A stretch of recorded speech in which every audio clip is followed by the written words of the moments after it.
అడవి పందిని వెంబడించేటప్పుడు పులి, పంది రెండూ ఒకే బావిలో పడిపోయాయి. జికురై అటవీ ప్రాంతంలోని పిపారియా హర్దులి గ్రామంలో ఈ సంఘటన జరిగింది. మంగళవారం ఉదయం నీళ్ల కోసం వచ్చిన గ్రామస్తులకు బావిలో పడ్డ పంది, పులి కనిపించాయి. వెంటనే సమీప అటవీ అధికారులను సమాచారం అందించారు.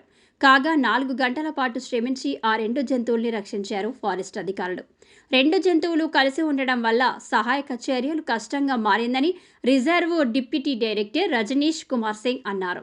3 ఏళ్ల వయసున్న పులి ఒక పందిని వెంబడిస్తూ బావిలో పడిపోయిందని reserve deputy director Rajneesh Kumar Singh తెలిపారు.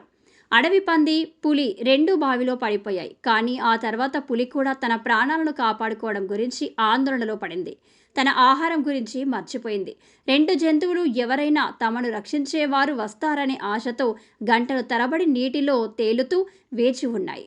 నీటిలో మునిగిపోయే ప్రమాదం ఉన్నందున 2 జంతువులు వాటి సహజ ప్రవర్తనకు విరుద్ధంగా కలిసి విశ్రాంతి తీసుకుంటూ కనిపించాయి.